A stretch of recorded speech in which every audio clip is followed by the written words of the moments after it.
Good to see everyone. My name is Janine Wright. I am the K-16 Partnerships Manager at PHEAA. My day job, I'm also a volunteer with the Philadelphia College Prep Roundtable. And so in that role, I'm going to be moderating today's presentations. Um, just to echo a little bit of what Tom said, we are going to have two presentations this morning. We are going to have a Q&A session after each, but we will take some questions during the presentation. So if questions come up, if you have a comment, a thought gets sparked, please go ahead and put that in the chat. My colleagues at PCPR will help me kind of monitor the chat throughout the presentation, so we'll make sure we get to your question. Some of the questions can also be answered in the chat, so just kind of pay attention as we go along. So again, as we get going today, one of the things we have to acknowledge, of course, and Deanna and I were kind of joking about this earlier, is that we may be getting used to what's happening, but these are not normal times. There is a lot of stuff that is buzzing and churning and swirling all of the time. One of the things that we're trying to do at PCPR is to help sort of maneuver through all of that.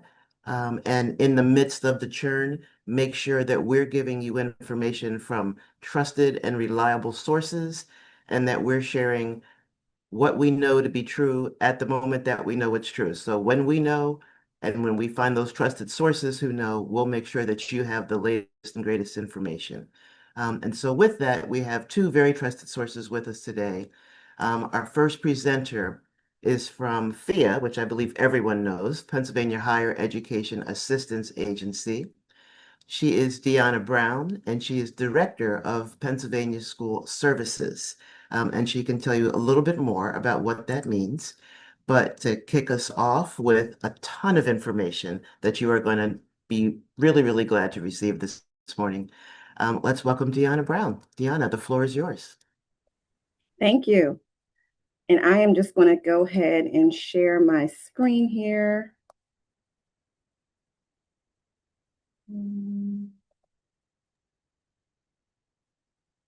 So I'm Deanna Brown. I'm Director of PA School Services here at PHEAA, and I manage our higher education access partners, which you're going to learn a little bit more here in the presentation. But basically, we do a lot of the outreach activities across the state of Pennsylvania, working with families, working with schools on various different financial literacy activities.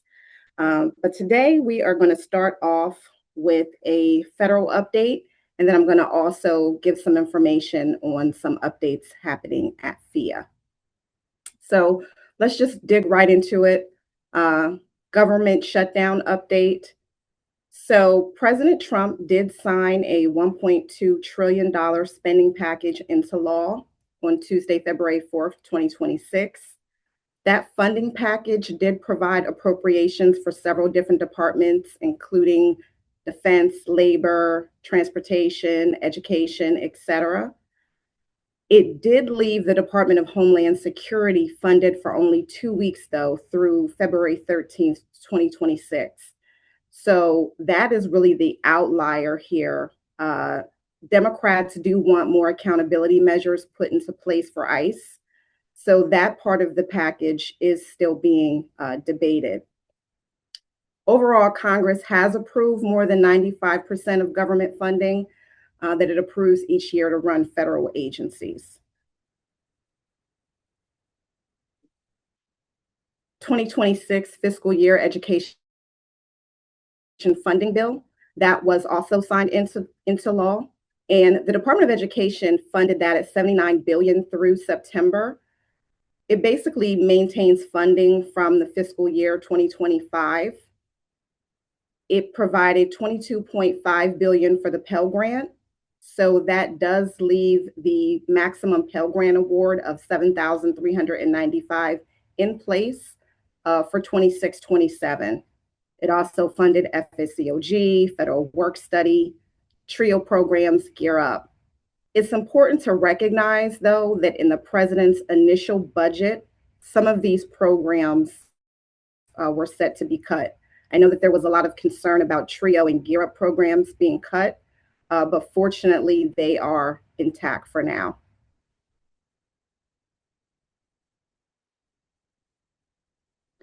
Negotiated rulemaking update. So two committees met over the winter, the AHEAD committee and the RISE committee. The AHEAD committee primarily focuses on workforce Pell and school accountability measures, while the RISE committee primarily focused on the student loan changes as a result of OB3. And so they met, they brought in stakeholders to talk about how these new programs would be implemented. And they did come to consensus on 7 provisions of Workforce Pell. And I believe when PDE comes on, they're going to give you more information about how Workforce Pell will be rolled out in the state of Pennsylvania. I did put a link here to the transcripts and recordings of those sessions if you wanted to get more information on what transpired at those meetings. Negotiated rulemaking continued. So once those meetings were held, the department did issue proposed regulations and PRM in January, and they have it out for public comment. So comments on the recent student loan changes are due on or before March 2nd. Over 17,000 comments have been reported to date. And in addition to those particular provisions, Department of Ed also announced that it is going to establish the Accreditation, Innovation, and Modernization Negotiated Rulemaking Committee. So the intent of this committee is to advance the president's vision on reforming and strengthening the nation's higher ed accreditation system. And so those sessions are set up for April and also for May.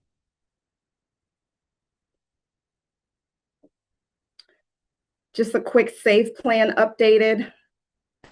As you may remember, there was litigation in regards to the SAVE plan, and there is a proposed joint settlement between the state of Missouri and the Department of Ed, pending the court's approval.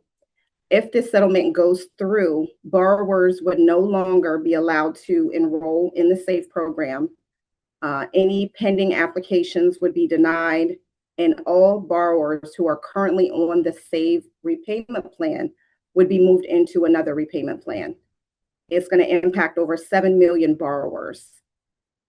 And just a few reminders about SAVE. The interest accrual has been reinstated. So that was put into place beginning August 1st, 2025. Also, no forgiveness. There was the time that the borrower spent in SAVE forbearance does not count towards eligibility for PSLF or income-driven repayment forgiveness. So previously, time spent on this program would count for PSLF or income-driven repayment forgiveness. Now it does not count. And the One Big Beautiful Bill Act does require the Department of Education to eliminate SAVE, PAY, and ICR income-driven repayment plans by July 1st, 2028. In the One Big Beautiful Bill Act, they have introduced 2 new repayment plans. One is a multi-level standard repayment plan, and there's another income-driven repayment plan called RAP, or Repayment Assistance Program. So far, the department has not released a lot of details in regards to these programs, but as they do, we'll be sure to share more information as it becomes available.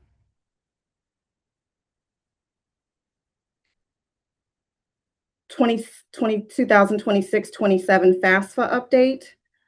So here we just wanted to provide you some statistics on the number of applications that have been started, submitted, processed. I will say overall, I think this has been a very successful FAFSA year. The department has put in a lot of resources on updating the FAFSA and making it a lot more user-friendly.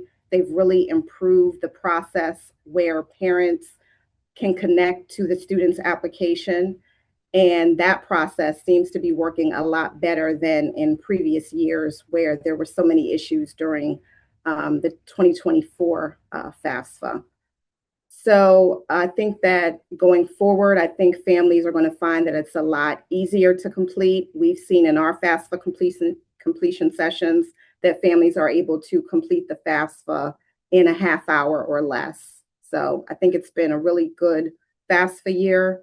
And statistics are even showing that 96% of people are satisfied with the current form.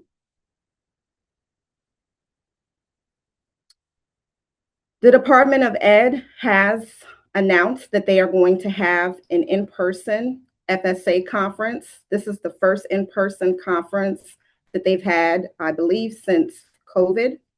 It's going to be March 4th through the 6th at the Ronald Reagan Building in Washington, D.C. They're going to focus on financial aid policy, operational updates, and implementation of the One Big Beautiful Bill Act. They are limiting access to the conference. So they've created a lottery system for attendees. And so they're only limiting the access one individual per institution. So institutions did have to fill out a form indicating their interest, and then the department will notify them if they were selected to attend the conference. They also did not block hotel rooms. So people have to also kind of come up with their own hotel accommodations for this conference. They also indicated that once that first round of registration is closed, depending on overall interest, they may open it up again for additional attendees to attend this year. I do believe they're also planning on recording the sessions. So people will have the opportunity to kind of see what has going on at the conference, even if you weren't able to attend in person. And now I'm just going to go forward with a few PHEAA updates. And of course, if you have any questions as we're going through this information, feel free to put it in the chat, and I can certainly answer any questions at the end of the presentation. So 25-26 Commonwealth appropriations, increase in PA state grant funding of $413 million. That enables our state grant to remain at the maximum of $5,750. Most other programs were flat funded, so not a whole lot of changes there. Governor Shapiro, in his recent budget address, has proposed $419,236,000 for the PA state grant program. So again, that's a proposed budget that still would need to go through the legislature.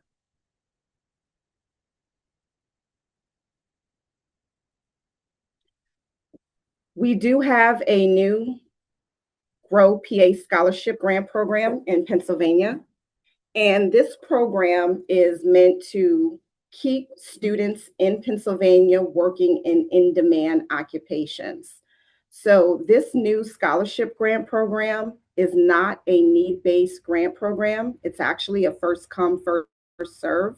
And it provides grants up to a maximum of $5,000 per year to students who meet the qualifying criteria, qualifying criteria. So students do have to be enrolled at least half-time in an eligible associate's or bachelor's degree program that leads to an in-demand occupation in Pennsylvania.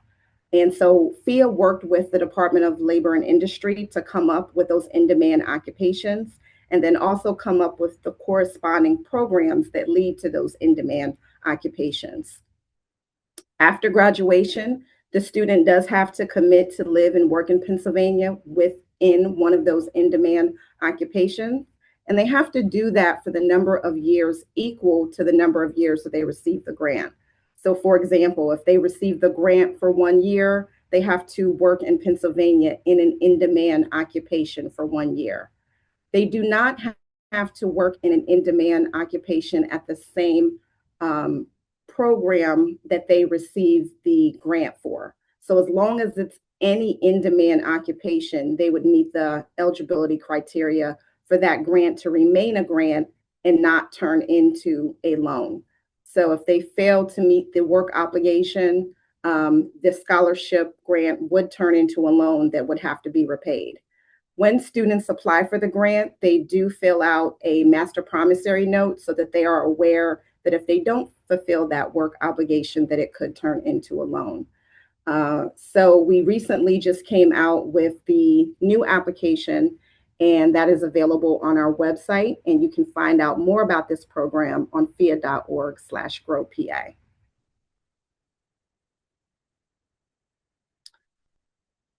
PA FAFSA mandate. If you have not heard already, the free application for federal student aid has been mandated for high school graduates for the 2026-2027 school year. So who's it impacting? All students graduating from Pennsylvania high schools. They will be required to either complete the FAFSA form or submit a signed waiver to opt out. The Pennsylvania Department of Education is working on an opt-out form that will be available on their website for students that choose to opt out. But the purpose of this was really to ensure that students are aware of the different federal aid that they can access from the federal government, state, and institutions regarding financial aid. We know FAFSA is the ticket to open up all types of resources for students. So our state legislature did pass this in order to increase that awareness. Hopefully it will increase FAFSA completion rates. I think we have seen this happen with other states. And in other states who have implemented mandatory FAFSA, they have seen a large uptick in the number of students completing the form. We're going to support this process at PHEAA by providing high schools with FAFSA completion reports. We already do that at PHEAA, but in the law, we are mandated to make sure that we make that available to schools and also school districts that are interested in that information. And we will be putting out some additional resources in the coming months on our website to also help high schools with this process.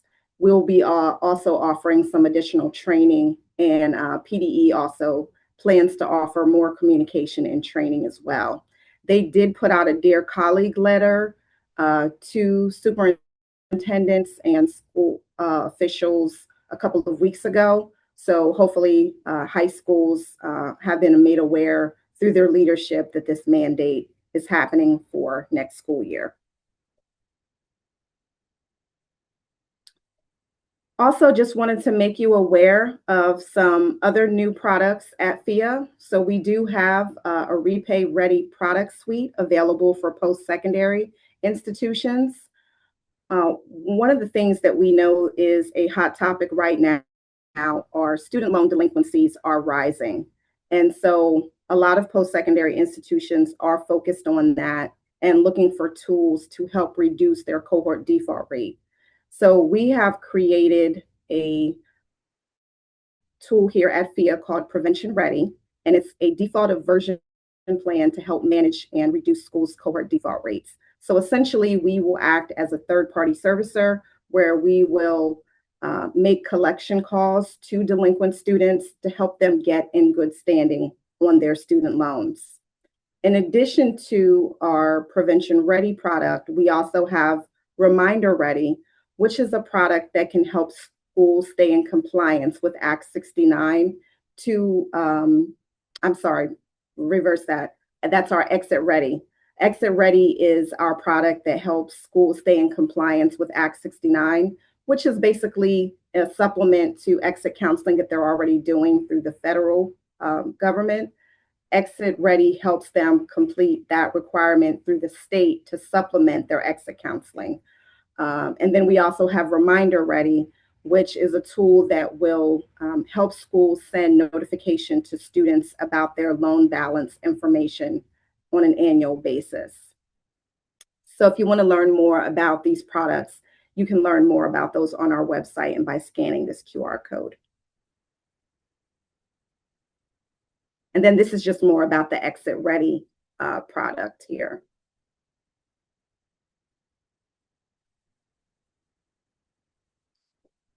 And of course, I could not give a PHEAA update without mentioning the great team that I manage. So I do manage our higher education access partners.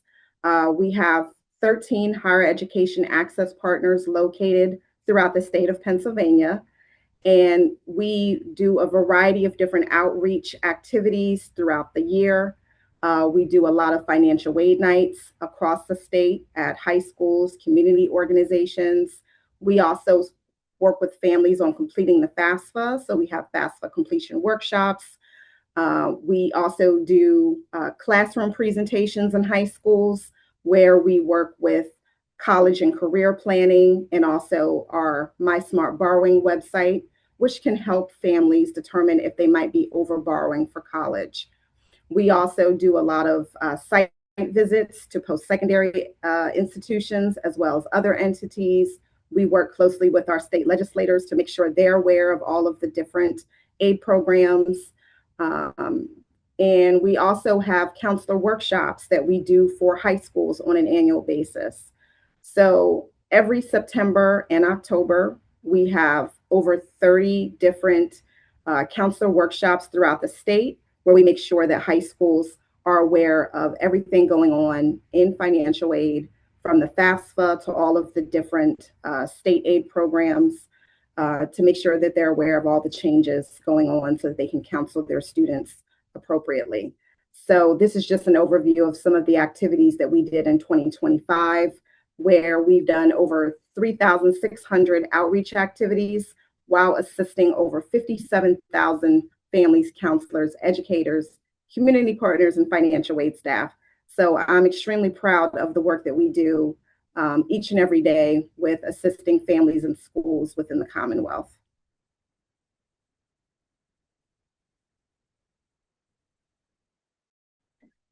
In case you are not aware, we also publish a variety of different financial literacy booklets, tip sheets, brochures on a variety of different topics.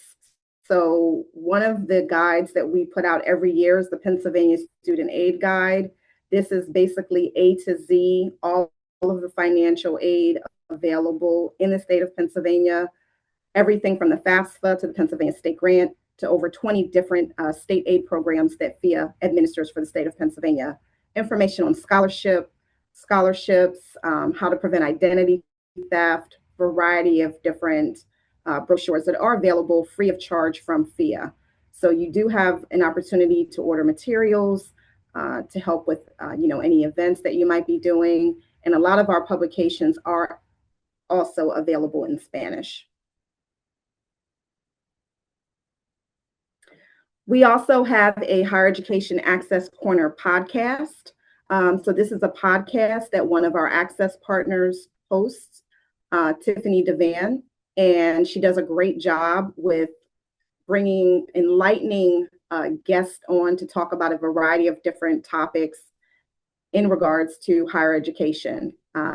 We usually have about 2 podcasts monthly.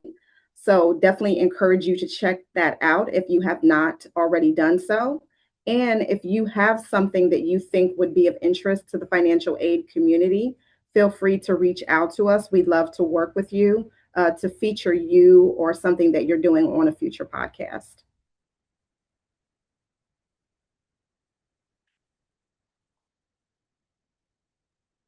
And then here is just a number of the different resources that PHEAA has available. Tons of information on our website, PHEAA.org. AESsuccess.org has a lot of information on student loans. We also have our education planner site, which is a college and career site.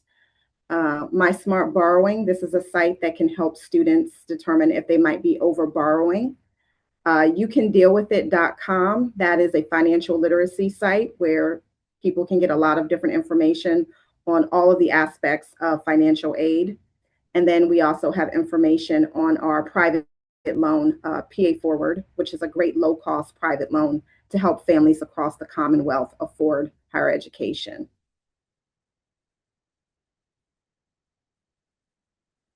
Also, would encourage you to follow us on social media.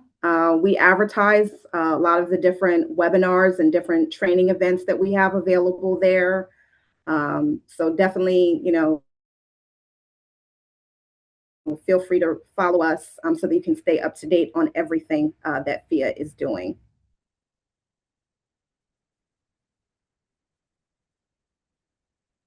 So now I will take a break. I know that was a lot of information to see if we have any But all questions. appreciated, Deanna.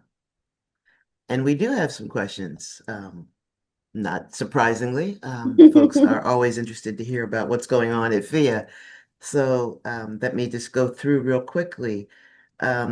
Question from Ellen. Is there an outreach plan for students and families about the Grow PA program or the new FAFSA mandate? Yes. So for the PA Growth Scholarship Grant Program, we've actually already been doing outreach. So this past school year, we mentioned that particular program at our financial aid nights across the Commonwealth. And the state legislator has been doing a lot of work with also promoting that program because they are highly invested in that program. So that I would say out of a lot of the I would say specialty grant programs that we've had over the years, Hmm. that program has received the most attention. So we're definitely doing outreach on that. Like I said, legislators are doing a lot of outreach on that with community partners. We're doing outreach. So yes, definitely lots of outreach for the PA Growth Scholarship Grant Program. In regards to the FAFSA Fabulous. mandate, we have already been in contact with a lot of high schools in regards to the mandate because they have been contacting us in order to start getting set up for a lot of those FAFSA completion reports. So the first step with outreach on this happened a few weeks ago with the Dear Colleague letter from PDE. And, and then we also are going to be putting information in our newsletters. We also plan on doing some webinars that we'll be providing statewide to provide more information. We have also submitted a session proposal at PASFA Spring Training to make sure that our post-secondary partners are aware of the FAFSA mandate. So yes, definitely lots of outreach going on with the FAFSA mandate as well. Terrific. And certainly we can help support that message in Philly as well. Um, Another question, and this one comes from Mary Ellen. Are the Pennsylvania residency requirements for PA Grow the same as the PHEAA state grant? Yes, yes, they're the same residency requirements as this Pennsylvania state grant. Yes, they are. Okay, great. And a question from Allison in reference to Grant US. Does PHEAA have a stepper or flyer for students who use AES this past year and now need to create a Grant US account? A Grant US account. Oh, I think what they're talking about is students that were using our account access before, and now they are using a Grant Us account. We are in the process of developing like a bookmark. So we used to have a bookmark for account access to help Mhm. students create that account.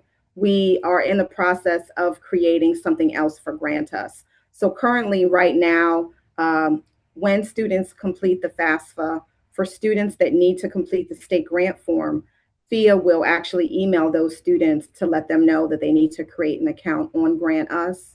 But we don't have that particular bookmark that we used to have before for our old account access system that they used prior for the PA state grant. But we are in the process of developing a such bookmark or flyer. So not yet, but we are in the process of doing so. Okay. Allison, did I get your question fairly accurate except for the name? Yeah, you. Yes. One follow-up, will that email still be coming from a no reply account? Because I Yes. remember last year it was, sometimes that went into places where students weren't looking, even though I kept saying you need to look there. So, Yes. okay. All Yes. right. Yeah, it does come from a no reply account. Yes, it does. Okie doke. Thank Very you. good. And it's grant us, Sure. don't follow me. It's not grant US. I don't know where that came from. Yeah, you threw me off a little bit. I was like, US, but then I put it together. So all good, all good. Appreciated the honor. Question from Sigis. Could you please review how a student connects with PHEAA after completing the FAFSA? How a student connects with PHEAA after completing the FAFSA, sure. Hmm.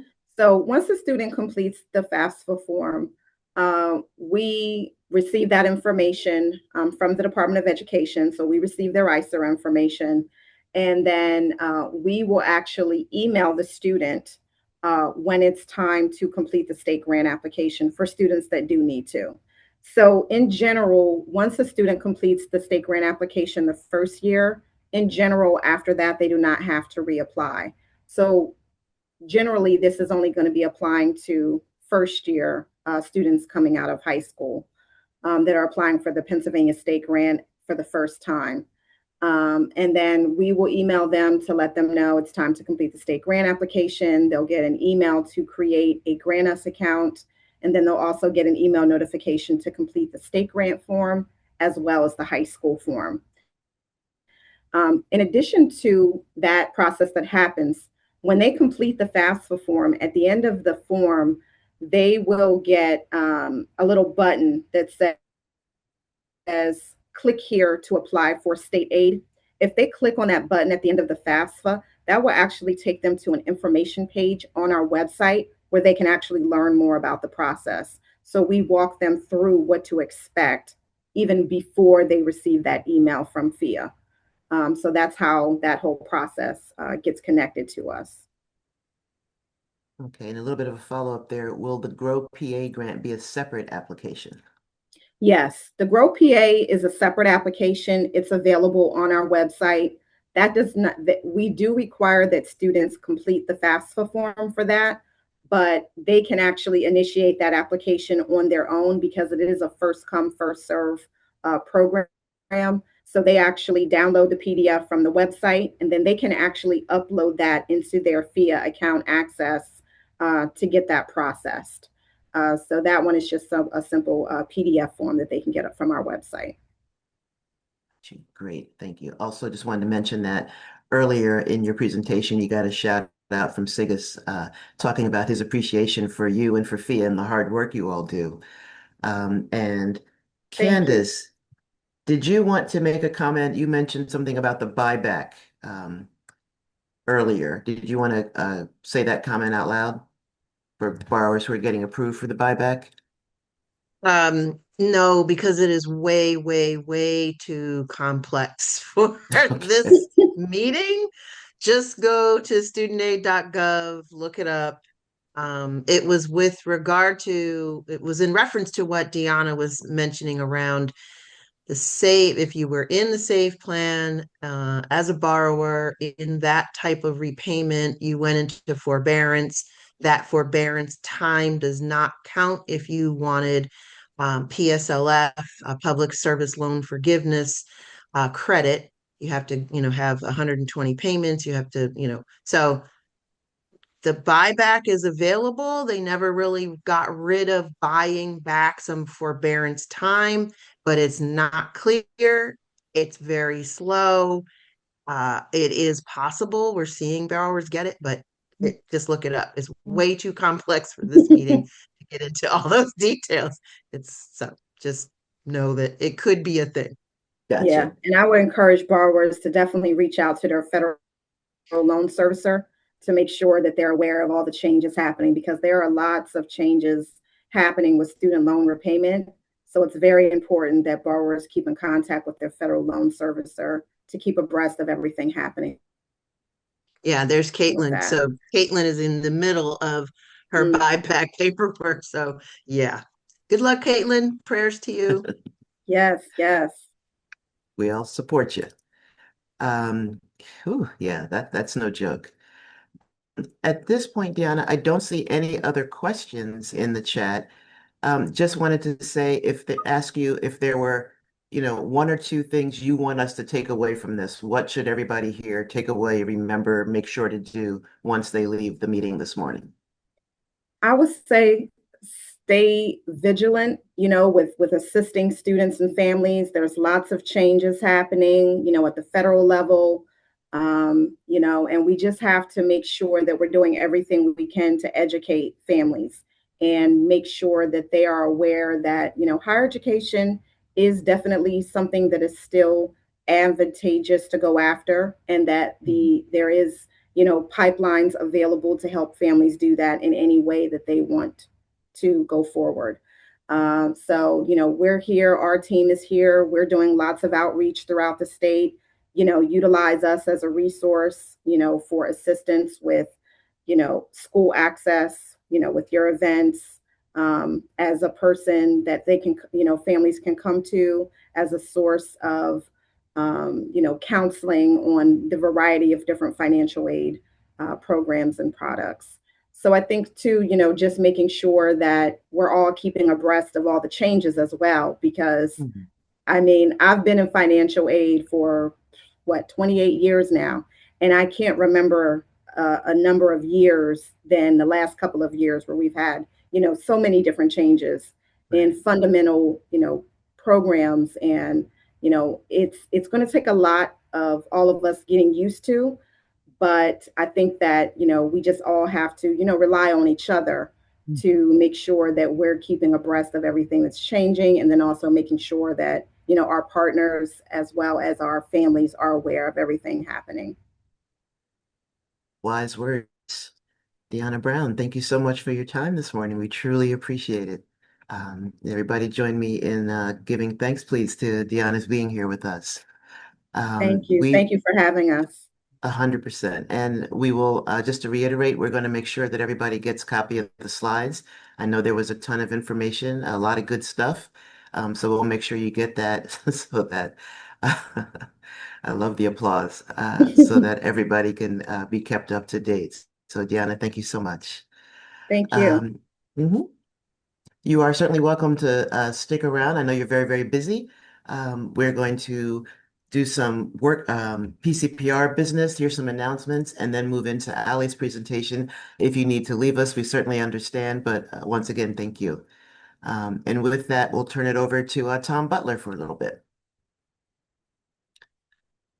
And we do have another speaker coming after these next few announcements.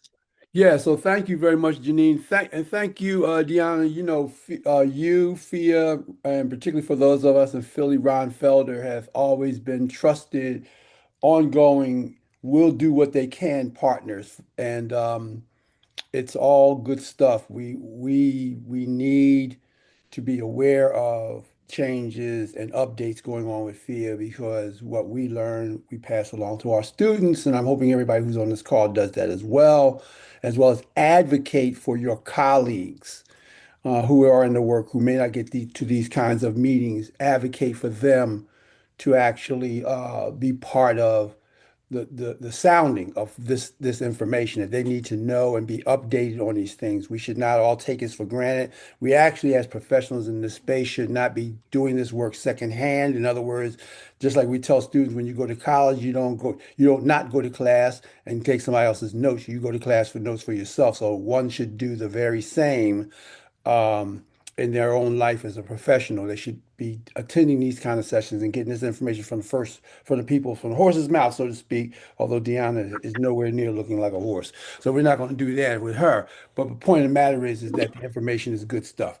We want to take a little time before our next presenter comes on to speak to you briefly about what we're doing with PCPR and where we are in our space. We're again mid-year with programming, and I want you to more or less think about where I'm going to go right now, in the sense of, if you think about, or if you ever watch PBS, public broadcasting service channels.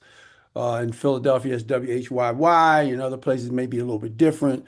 But the point of the matter is, those public service spaces are actually spaces which, as you hear, pretty much runs on the backs or the support of those who are members and or those who are supporting the education entity. So I want to say a couple things really quickly, but I want to be clear with this audience that's here today. One, while PCPR gets a minimal amount of grant funding, uh, we are still basically supported in most parts by membership.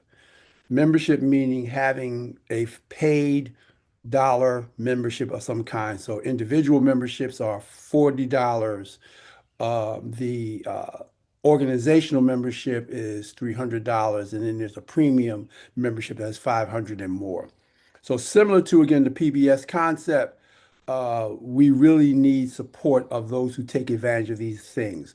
So whether if this is your first time, or if it actually is your 10th, 12th, 15th time coming to a PCPR something, please hear this plea.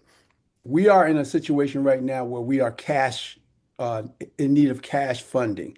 We need direct dollars coming into the organizations. We are thankful for some of our partners who pay, like Finn, like Penn State, um, like Villanova, and others who donate considerable amounts, more than I could put out of my pocket. But we do exist also on the support of members, those who come to these meetings. So I challenge you to, if you individually, first off, take a membership out. It's $40. Your $40 goes a long way with this organization. And again, remember, we're in a different time right now. So we're not existing on reserve dollars. We exist literally on the dollars that come in based on whoever is donating to us at that point in time.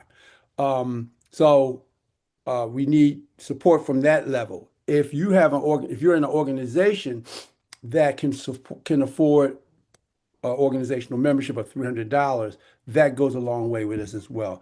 And for those of you who are in organizations that can do a $500 premium membership, we have special packaging for those organizations, as we will do some real intimate one-on-one things for their organization to promote, support their organization's processes. So I want to take a moment to share my screen for those of you who may not have ever seen a Philadelphia College Prep Roundtable website. First off, whether you are a paid member or not, you are encouraged. This is, again, through donations, we are able to build this website. And remember, whether you are a paid member or not, you're a part of the network, you are in our family. So you will get information. You can go to this website for free. You can gather all the information details that we have there, the resources for you as a professional to do your work better, and for you to grow in this space. But I particularly want to go to becoming a member area because I want you to see it. So this is the website, collegepreproundtable.org. Just type that in. And then to join PCPR, you click here. And there's language here about the benefits of being a member. And then here are the levels, contribution levels one can make. And when you're ready to join, you would click this Become a Member button. And it brings you to this page where basically, again, there's redundancy of knowing what the other page said, and here you are, your giving amounts. So this is something that I would encourage you to take the steps wise. You see, only do like 2, 3 clicks, and you can be in this space. It is extremely important. We are, again, like I said, we are in a situation right now where we really need cash infusion into our organization.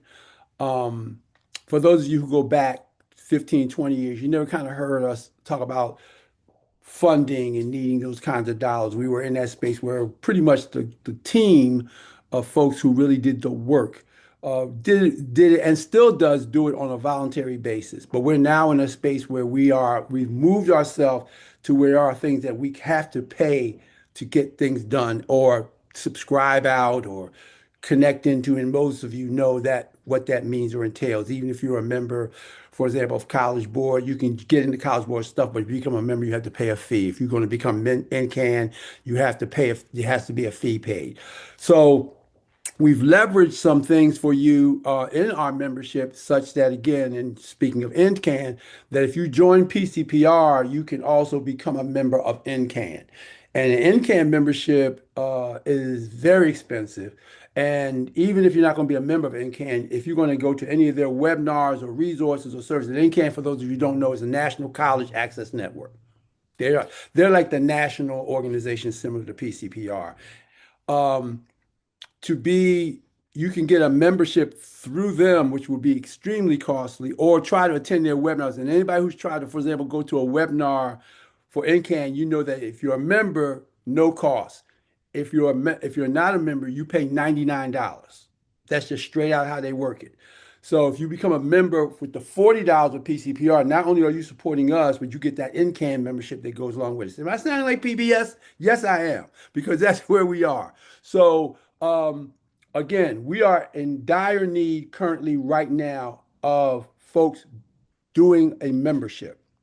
So for those of you who are on this phone call or on this Zoom, for example, there are 30 of you here, or 30 of us here. If all 30 of us did the 40, somebody do the quick math, that would be a cash infusion of what that is. For those of you who have done a membership already for this program year, which is July 1st, 2026, and you made a membership, we thank you. We're not asking you to redo. You can do a contribution, or you can pay for somebody else's membership if you so choose.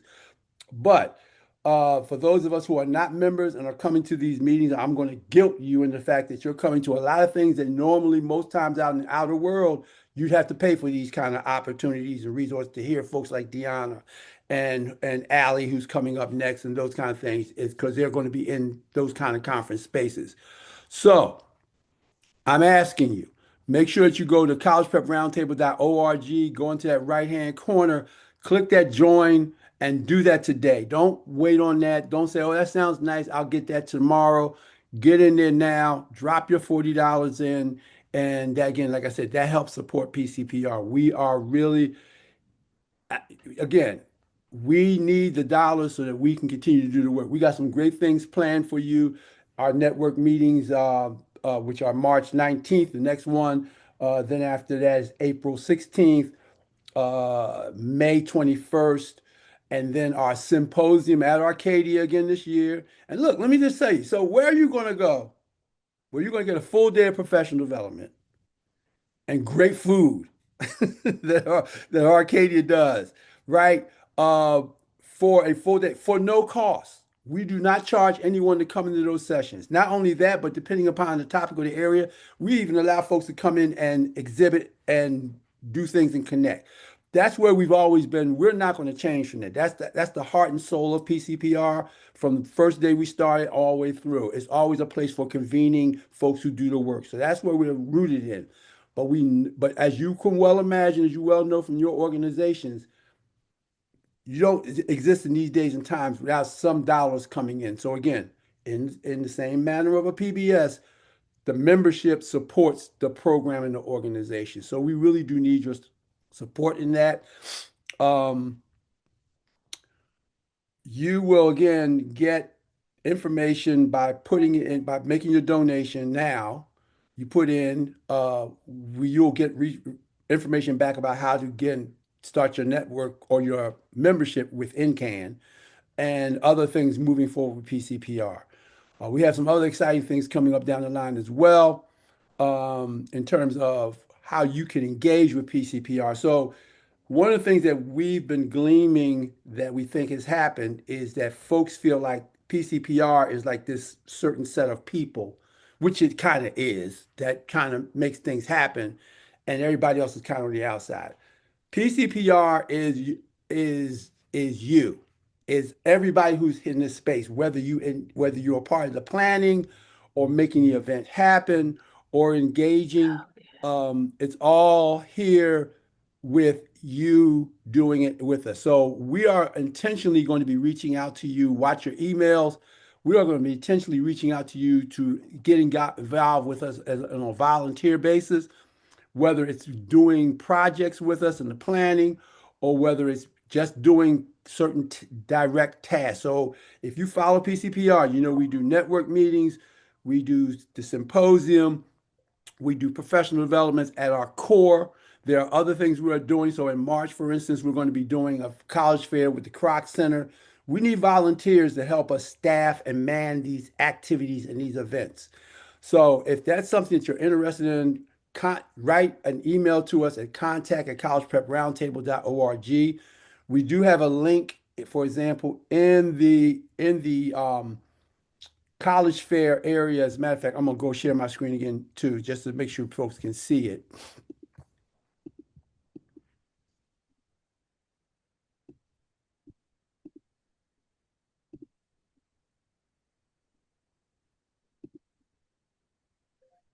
So if you've ever been on our events page, this is where we put all our events and activity and how you sign up. So that's today's event. So the launch, your future Philly College Fair is going to be March the 26th at the Salvation Army Kroc Center. We need volunteers. So here you have a link here. If you're interested in volunteer, you click on that. That takes you to a volunteer page where you can actually sign up for a specific area. And we would love to have you engage or involved with us and own your PCPR status with us. So with that said, I'm going to stop. Again, contact at College Prep Roundtable is your connect to us email wise. If anything I've said or anything else anybody else said you want to catch hold of or know about, by all means, send us an email. But more importantly, I'm asking you to do your best and take out a membership today. So thank you very much. And Janine, I'm gonna turn it back over to you. All right. Thank you, Tom. Appreciate that. That is a hard fact of life, is that we do need funds to do the work, as I'm sure everybody understands. Just want to address a couple things in the chat and just let folks know some of the dates for the upcoming activity. At our March 19th PCPR meeting, so next month, we're going to dig into how to better support student athletes and performing arts students. We're going to talk about from eligibility to scholarships to the unique opportunities that students can get in those pathways. As Tom mentioned, on March 26th, the Launch Your Future Philly College Fair are going to bring those opportunities to life. Literally, we're going to have an emphasis on performing arts, strong athletic programs, perhaps some health science kinds of opportunities. So the colleges and programs that come there will focus on those things, although certainly they'll also have information about the other programs that their schools and programs offer. The June symposium will be June 18th at Arcadia University, again this year, and the focus there will be on college completion to workforce development. So we're going to hear a lot about what we can be doing to encourage and support our young people as they graduate from college and move into the workforce. So we'll be getting a lot of good information about that. Um, we are going to segue a bit into our next presenter. We are very happy to welcome Ali Kakavela. Her title is longer than I am. She is the Special Advisor and Liaison to the Office of Post-Secondary and the State Board of Higher Education with the Pennsylvania Department of Education. Whew. Ali is a career education leader committed to improving economic prosperity via post-secondary opportunities. She has proud beginnings in Pennsylvania classroom. She's worked with K-12, nonprofit, business, and higher education systems across the country to improve local, state, and federal policies for post-secondary success, all informed by the students and practitioners who know best. We are really, really pleased this morning to have with us Ali Kakavela. Ali, I'm going to turn the floor over to you. Thank you so much, Janine. It's so good to be here with the PCPR fam. Happy to share updates, and I know my colleague Deanna Brown provided some updates from our state agency PHEAA side. So I don't want to be duplicative of what Deanna shared. So please, somebody, Deanna, let me know if we already covered that. But I know the first item related to updates that I know this group is supremely focused and attentive to is the new Pennsylvania requirement for FAFSA completion. So I believe Deanna covered this. One thing I just want to make sure this group is aware of is the statewide initiative to support FAFSA completion. Let's see, and I think I'm in the chat here, so I'm putting it in the chat, y'all. This is the PA FAFSA Go, which is it's just a network of practitioners, like everybody on this call. So committed to, it's really cross sector, K-12 and higher ed, state leaders committed to supporting FAFSA completion for our learners.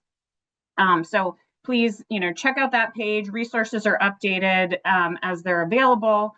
And, we also have, that is going to be sort of the primary repository right now for guidance forthcoming from the state, from PDE, regarding the universal FAFSA requirement, which I'm sure, as you all were told, is officially launching next fall for graduating seniors.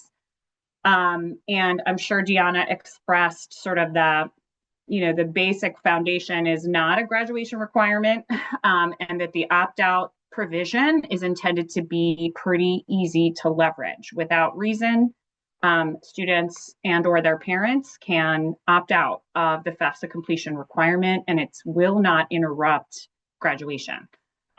So please, keep track on that. And the FAFSA, we will be advancing, as we said, a guidance document on the new requirement coming soon. We're working with our partners at PHEAA and in the Office of Elementary and Secondary.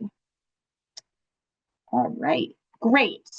Yes, love it. Okay, Tom, thank you. Launch the future. We're going to absolutely be leaning on our access partners like PCPR and others to support this initiative. And we know, support our LEAs. So this does apply to every single high school entity, including public and private, et cetera. So, oops, I'm sorry for the repeat. I did not mean to put that. The other item I wanted to share, and Deanna, I don't know if you already shared this, but in partnership with PHEAA, the department put together a guide for practitioners that, sorry, I got the wrong link here, team. So let me grab it. It's a guide for practitioners that basically outlines all Pennsylvania state financial aid programs. So often we know, there's a lot, there's about 26 unique programs in Pennsylvania specifically that fund our learners' post-secondary pursuits. So we put together this guide to support our practitioners in your advising to students and families. So I did put that in there, and I can quickly share my screen so folks can see quick gut check that this didn't already get shared and reviewed, and I'm not wasting time. You're good. Okay, great. So can folks see this guide? No, we're still seeing you, Ellie. Okay, I'm gonna try again. How about this? This looks more promising. Yep, there we go. Okay. There it is. Right, so it is long. This is the front cover. And again, we're really happy to have worked with PHEAA on this to really clarify for our practitioners. You can see it starts with financial aid in Pennsylvania. This is Pennsylvania specific, y'all. This is not the federal aid programs. This is the Pennsylvania programs. The first bucket is organized by students with financial need. And of course, this starts with, includes our Pennsylvania State Grant Program. So it provides information about what the what's required, including you see FAFSA, yes, yes, yes, down the line. For most of these, it explains sort of what the baseline awards can be expected based on students' enrollment status. And then it has a web link that allows you to go pursue more information. The next bucket is students with special circumstances. We have students with volunteer or work commitments, aid programs for military students and families, as well as additional funding to schools that they can leverage to support their learners. So this is obviously just a real quick preview, but we want you to, I think I put the link in the chat there. So wanted to just bolster what Deanna already shared with this hopefully helpful resource guide. All right, so I'm going to pivot next. The other thing I was asked to discuss is the what's called in legislative speak Act 69 of 2024, Code Bills, Section 2004 through 2006H. So I'll explain what these are. This is a resource guide. I will also drop it in the chat for everyone's access. This is posted on our PDE. This is posted on our PDE website for the Office of Post-Secondary and Higher Ed. Just gonna get back to the chat. But you all are seeing the screen of this FAQ doc, right? Okay. So this is available via the link I just dropped in the chat, and this explains the specific provisions in that law that are that code I mentioned, and it's all linked. So you can go in if you want to literally read the legislation, and for my policy wonks in the room, have at it.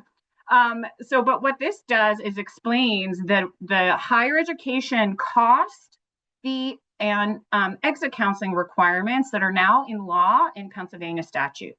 So first of all, institutions are required to post all mandatory fees that will be applied to every student's bills on their website prominently. So that is already underway, that is already in place. Institutions are already practicing this, and this applies, you can see all the institutions of higher ed that this applies to. It's basically all of them. So FYI, you can learn more about this, what you can expect to see. I know there's some initiatives coming up from PCPR and our colleagues in the space to help our particular Philadelphia school district families understand their financial aids. So you should know that this is now what's expected to be provided to Pennsylvania students at the point of decision or admission. The second point that I want to outline is the higher education cost transparency. Again, this applies to nearly every single post-secondary institution in the Commonwealth. Institutions must provide basic cost information, including the full cost of attendance calculation that the institution is using. It must estimate the financial aid being offered, including state and federal grants, and it must distinguish those financial aid by loans, grants, scholarships, or work study. It must also provide an estimate of what the cost of attendance is expected to be throughout the course of that program duration. So that is, we know not always an easy task for institutions to calculate, but they are required to do their best. And you'll see the word estimated a lot of times, but it's helping and tending to support our students to make fully informed decisions about their costs. The final piece of this legislation, 2006H, is exit counseling. This was recently amended. So when it first passed July 24, it was recently amended in the most recent legislative package that passed in November. Essentially now, institutions at the point of separation from any student, whether they're transferring or dropping out or graduating, are required to provide exit counseling when they have loans known to the institution. So it used to require, regardless or not if the students had loans. I think there's arguments for that, especially with the new GROW PA program.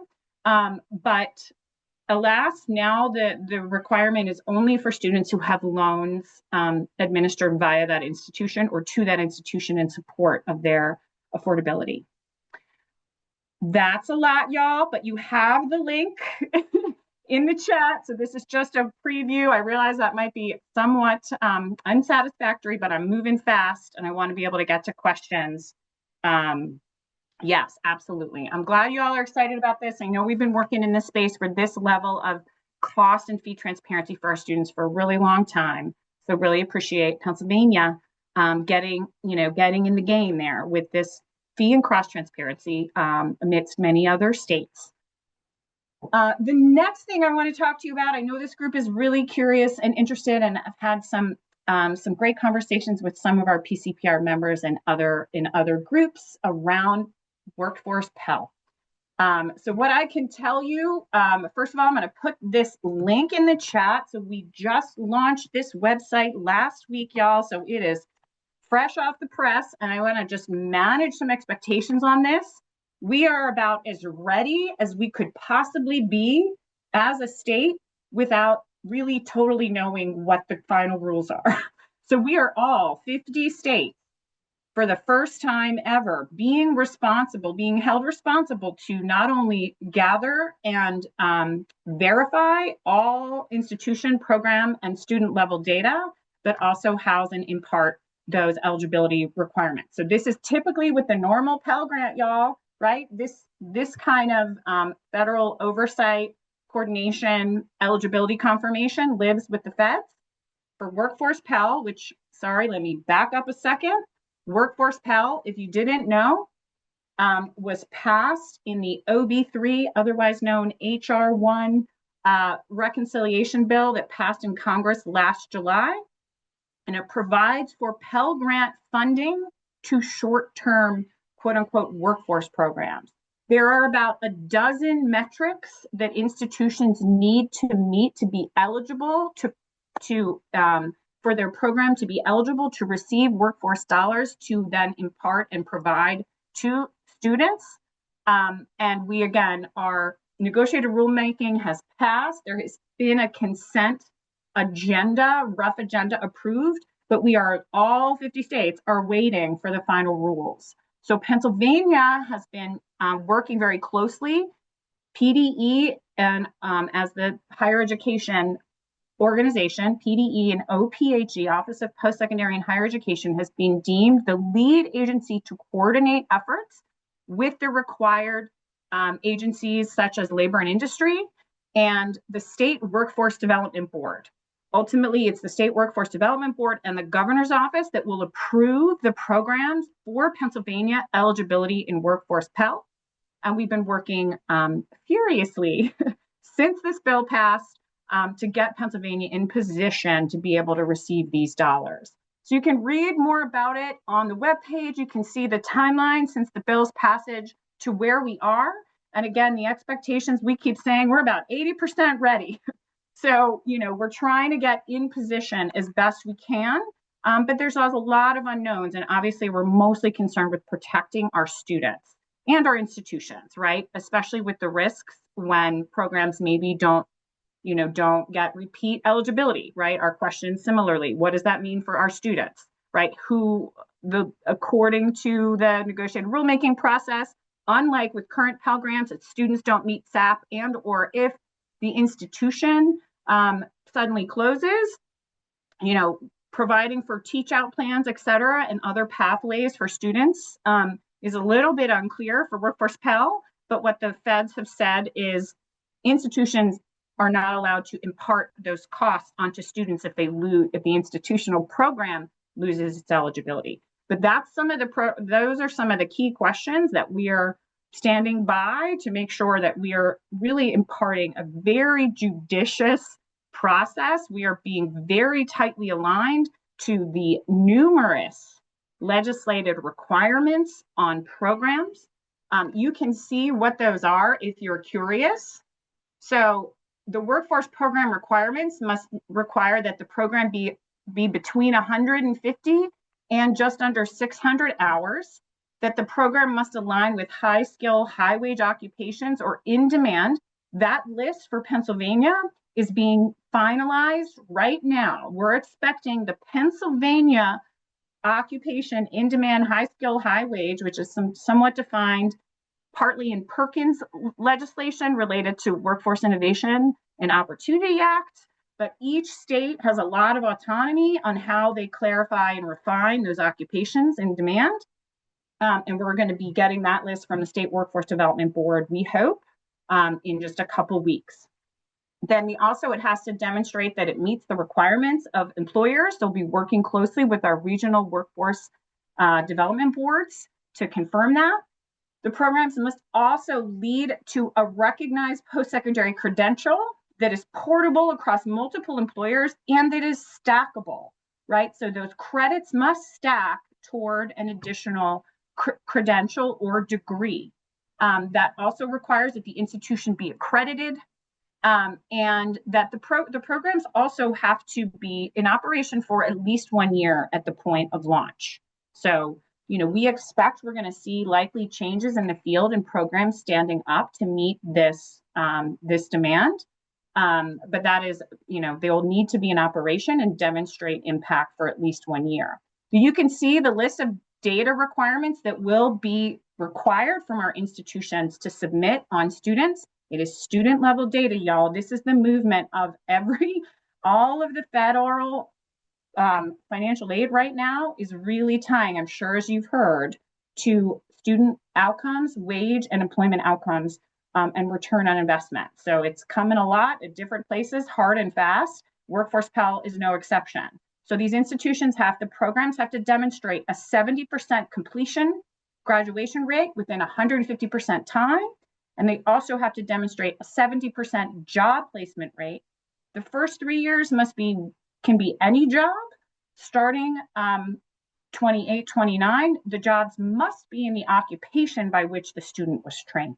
So, all sorts of work and coordination happening across with labor and industry, what's called enhanced wage records. That's a really difficult data to get a hold of, really, frankly, for any state. So we have a few years to figure that out. But this just gives you a sense. Right now, we already have nearly 50 institutions already signing up to set up their secure account to participate for Pennsylvania Workforce Pell. I know it's a lot. Please continue to put questions in the chat. I believe we're going to have time for questions, right, Janine? Okay. Are you guys still seeing my screen, or did I stop screen sharing? No, you're good. Okay.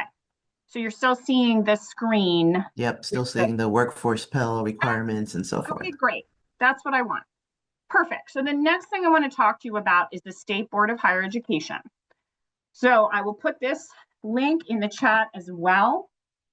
So at the same time as that Act 69 was passed in July of 2024, Pennsylvania also passed for the first in its history a statewide coordinating entity for higher education in Pennsylvania. Many of you have been engaged in updates and conversations with the State Board of Higher Education since its enactment in late 2024. And we're really excited because later today, the board is hoping to adopt its first ever strategic plan for higher education in the Commonwealth. So what I'm going to do is give you a bit of a preview. The draft plan was just taken down. So sorry, I can't give you the link to that right now, but because it's being voted on, you will see an adopted fully vetted plan, hopefully very soon. So what I want to share with you is just some preview of what's in that. Are you all able to see my screen still? Yes. Okay, State Board of Higher Education up top. Excellent. So just want to give a quick summary here of kind of what happened. And this was in, the process of developing the draft and refining the draft came after robust stakeholder engagement, including from many folks in this room, in this virtual room, and across our Commonwealth. So from, most of 2025, we conducted regional hearings all across the Commonwealth to hear from cross-sector stakeholders about their wishes for the higher education sector in what is needed to better serve our constituents. We conducted a statewide survey. We had a lot of email submissions with folks sharing their ideas, and we had multiple small group meetings across sectors and stakeholder groups. Then once we had the plan in draft form, which it still currently it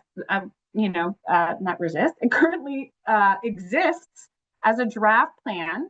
We've been in multi-month refinement process. The board formally approved for adoption earlier this year. And then we've been in, receiving robust public feedback since then. We had a regional hearing and we had another statewide survey, a lot of email submissions, and some small group meetings, including, again, with members of PCPR, in particular CASE, Philadelphia, as well as, representing other sort of post-secondary and practitioner-focused advocacy groups. So what you'll see soon, hopefully, is This is just a summary. I want to give you an overview of all of the current strategic plan goals. Increasing of most interest to this group, I know, is increasing post-secondary credential attainment and ensuring, the second goal is ensuring affordable pathways to post-secondary credentials. Third is supporting the economic needs of the Commonwealth. Fourth is supporting the workforce development needs of the Commonwealth. Fifth is ensuring accountable and efficient, effective use of state investment in the sector. And finally, strengthening the fiscal health and the stability of the higher education sector. So I'm not going to go into the details, but you can see for each goal, we have sub goals, how we're going to get there, and sort of benchmarks to support the implementation. So once the plan is Right. adopted, I'm sorry, Allie, just to interrupt real quick, is that supposed to be on the screen? Because what we're seeing on the screen right now just says State Board of Higher Ed, the webpage, Oh, with about the board and okay, SBHE sorry. is hiring. That's okay. Sorry. Yep, no, I have a deck here that I guess is not, let me see, let me try again. How about now? Yep, there you go. Okay, so sorry, everybody. Thank you for Quite all right. This was the overview that I just read. And again, you will see this. Hopefully, please send all your prayers and good thoughts for a smooth passage of this historic plan. And we will be posting it on that web link that I did share very shortly. Goal 1 is increasing post-secondary attainment, communicating the value of post-secondary education across the Commonwealth, strengthening our pathways from high school to the post-secondary sector, sustaining access to a full complement of post-secondary education options, right? One example is that, like, we don't have a public four-year institution in Philly, right? And we don't have community colleges in many of our districts. So that's really kind of what that speaks to, really expanding that access, addressing barriers to retention and attainment. We know particularly around students facing costs beyond their tuition and basic needs and security in their path to credential attainment. And finally, increasing more investment in higher education that is responsible and demonstrated toward the kind of goals we know we have for the Commonwealth, and enacting also policies that support our older post-secondary learners, workers, to not only return and complete credentials they may have started, or to get their first time post-secondary credential. Second, I want to just quickly review the affordable pathways portion. We know that we need to do a better job of clearly communicating the costs to our Commonwealth constituents on post-secondary pathways that are available and how to afford them. We want to strengthen our policies to increase affordability of stackable credentials, right? That's everything having to do with transfer, dual enrollment, credit for prior learning, those sorts of policies, and maximize affordability across the board, including an examination of how we're currently funding and supporting our post-secondary learners with state dollars, and ultimately reduce student debt, which we know is at pretty untenable levels for the Commonwealth. I'm going to breeze past economic development, though we know it's all really important. Please take note, it's in there. The workforce development piece, again, which we know is of supreme interest to this group, really requiring us to strengthen our cross-sector partnerships to meet the needs of our employers and to support our students' enrollment in affordable ways. Aligning our resources for workforce development with the post-secondary sector writ large, right? We know there's been, decades-long silos between workforce development and post-secondary, and we need to smooth out and streamline those pathways for everybody.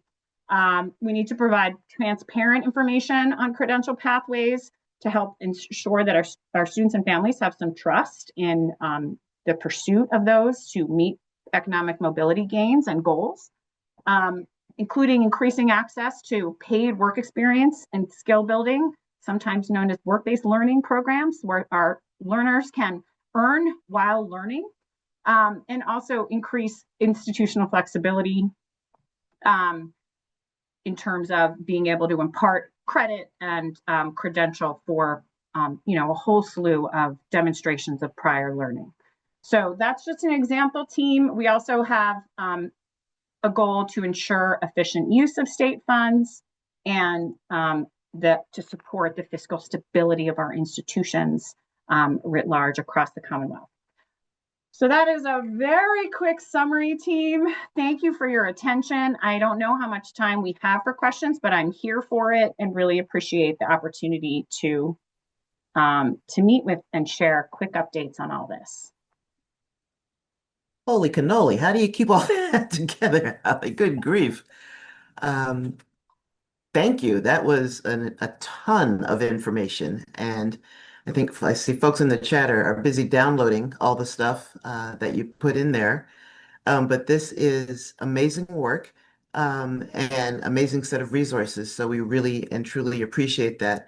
Before you came on, Allie, one of the things we sort of started our program with today was, in an era of so much churn and stuff and things flying left and right, it's so important and valuable to have trusted partners that we know we can go to and get the real deal and get good information and get good resources. So thank you so much for being a part of that.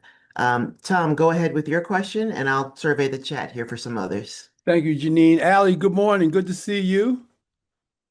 When you gonna come down here to Georgia? Anyway, so Allie, you mentioned a lot in there. Could you clarify for me and probably for others, when you say institutions, Pennsylvania institutions, are you speaking higher ed institutions? Let me qualify that.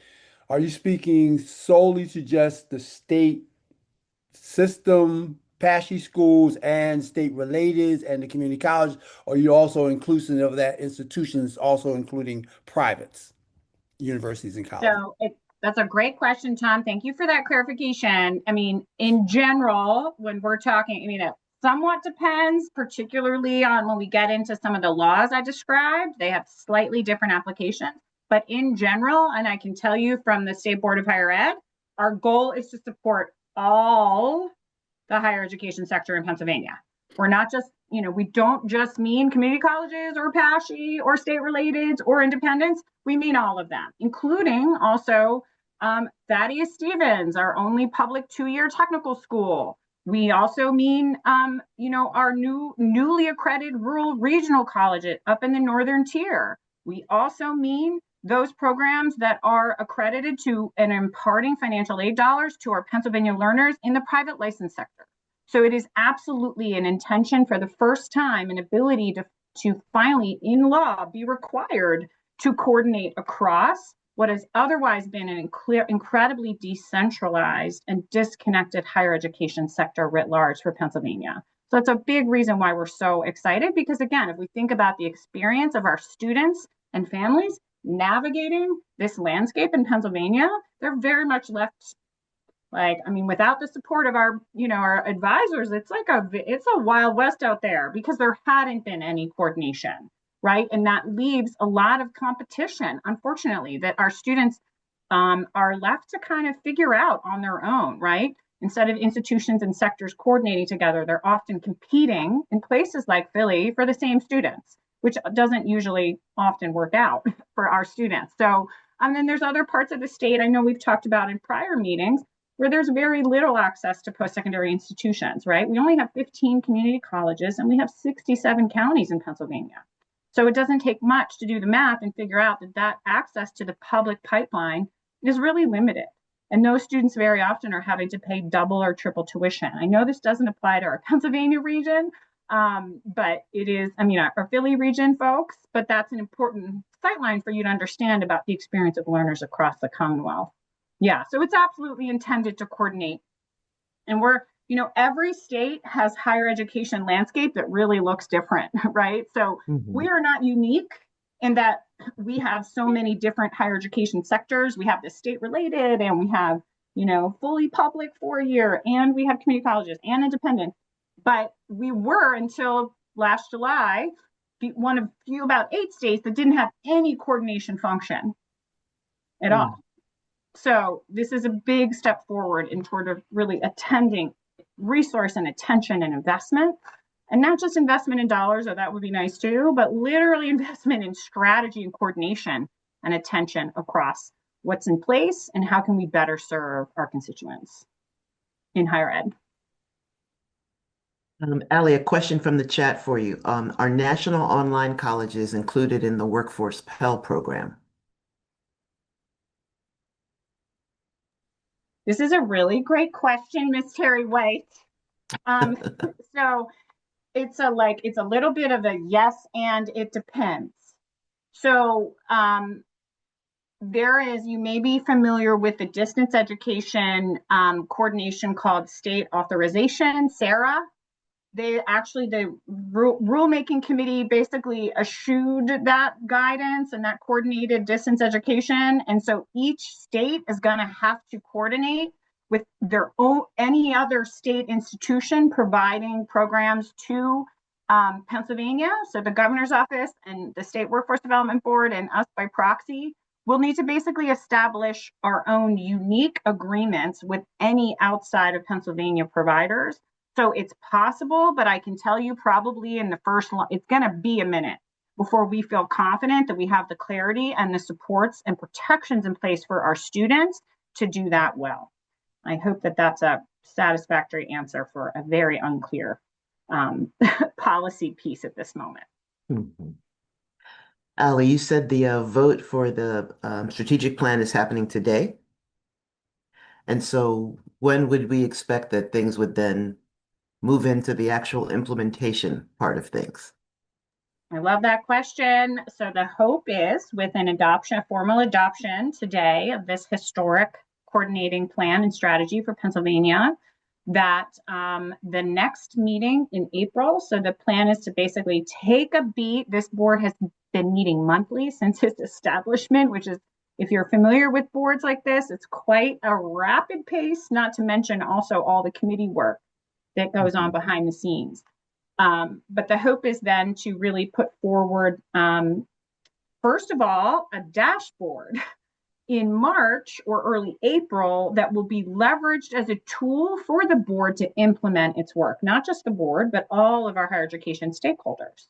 So that implementation would really kind of set underway in April with the introduction of, again, a first of its kind dashboard for post-secondary education for Pennsylvania. So I want to explain that that data is already reported by our institutions, but to various sources, such as Institute for Post-Secondary Education, IPEDS, y'all. Tell me, what does IPEDS stand for?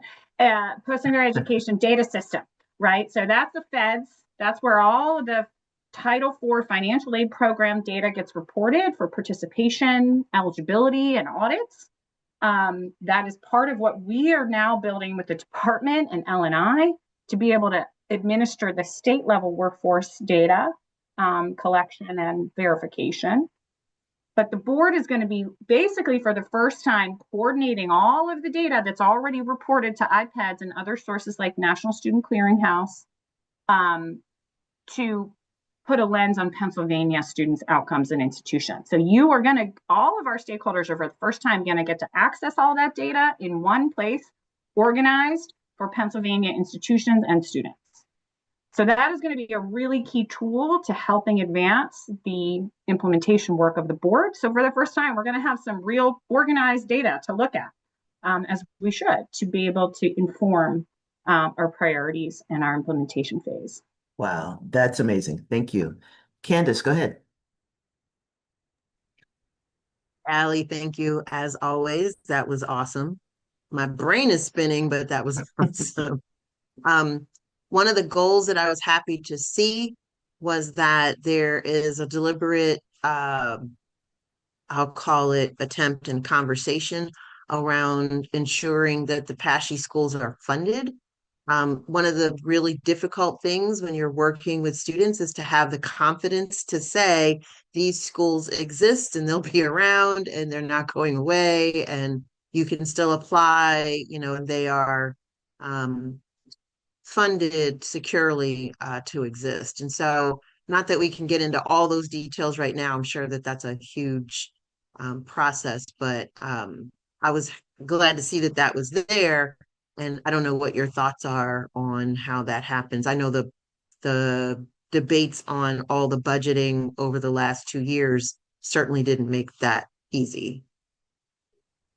Indeed, Candace. And again, the goal of the board is to be pretty sector agnostic, but also be attending to support our sectors in an equitable and, equanimous way, right? And I think what we're going to see when we start to reveal the way that affordability is impacting our Pennsylvania learners across sectors, we're going to start to see where some of those gaps exist. Also, where the state has historically funded post-secondary education. I think this group knows broadly from other reporting that we've done that Pennsylvania is pretty close to the bottom in terms of investment writ large in both institutional supports, like direct appropriation to institutions, which we know goes to supporting their student success, as well as to students' financial aid.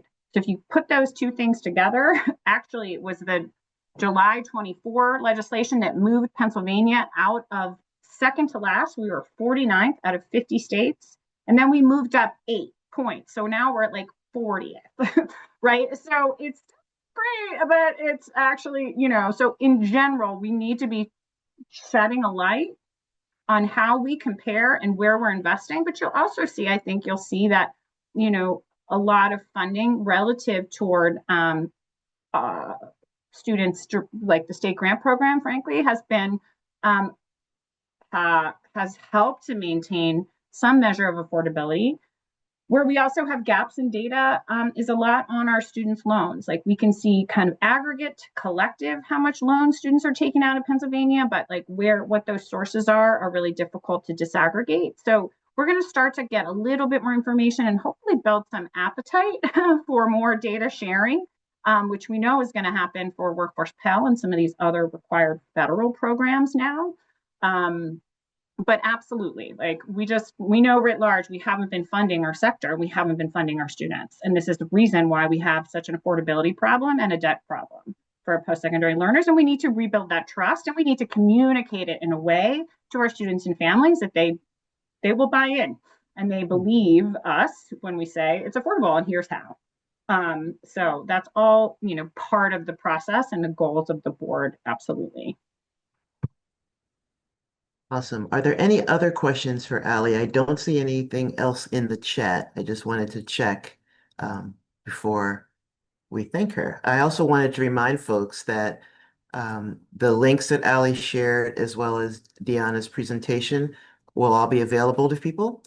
So you'll get those. So if you didn't have a chance to kind of click on everything that was in the chat, we've captured that and we'll make sure you get that as well. But not seeing any other questions, Ali, I just want to thank you. I know you are in 5,000 places at once and doing a million things. And I so appreciate that you fit us in today. So thank you so much for the information. And as always, for your time and your energy around this work. I'm fired up. Put me in, coach. We're ready to go. So well, thank you, you Janine. 1,000 times. Thank you, Janine and PCPR team. And just please keep it up. We need you. We need you now more than ever. We need your voice. We need your advocacy for our students and our communities. So just a lot of gratitude back at you for the work that you do every day, leading our students' post-secondary success. So right back at you more soon, and looking forward to a bright future for post-secondary improvements in Pennsylvania. All right, sounds wonderful.